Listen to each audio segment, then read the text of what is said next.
નમસ્કાર, આપ જોઈ રહ્યા છો spark today news. Pavi Jetpur તાલુકા યુવા પ્રતિભાઓને પ્રોત્સાહિત કરતો તાલુકા કક્ષા યુવા ઉત્સવ 2025 ભેંસાવહી ખાતે સંપન્ન થયો.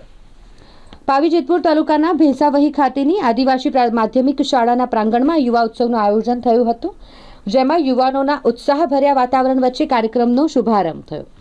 મુખ્ય ઉદ્દેશ્ય યુવાનોની સુસુપ્ત શક્તિઓને બહાર લાવવાનો અને તેમને યોગ્ય મંચ પૂરો પાડવાનો છે. આ પ્રસંગે પાવી જેતપુર તાલુકાના મોટી સંખ્યામાં યુવા ભાઈ બહેનો વિવિધ સ્પર્ધાઓમાં ભાગ લીધો હતો. આ ઉત્સવમાં લોકગીત, લોકનૃત્ય, વક્તૃત્વ સ્પર્ધા, ચિત્રકલા, નિબંધ લેખન, સર્જનાત્મક કારીગરી અને વાદ્ય સંગીત જેવી સાંસ્કૃતિક અને કલાત્મક સ્પર્ધાઓ યોજાઈ હતી.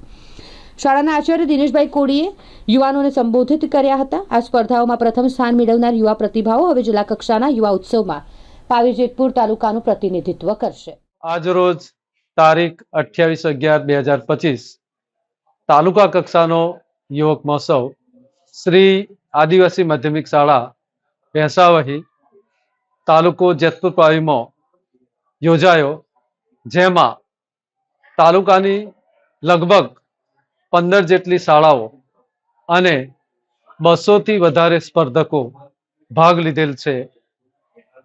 આ સ્પર્ધાઓની અંદર વિદ્યાર્થીઓ પોતાનામાં રહેલી જે સુસુપ્ત શક્તિઓ છે એ શક્તિઓને બહાર લાવવાનો પ્રયત્ન કર્યો, જેમાં પ્રથમ, દ્વિતીય અને તૃતીય નંબર આવેલ છે.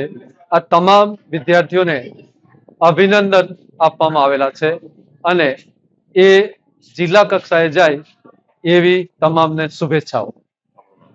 શ્રી ડીસી કોહલી, આચાર્ય શ્રી આદિવાસી માધ્યમિક શાળા ભેંસાવહી.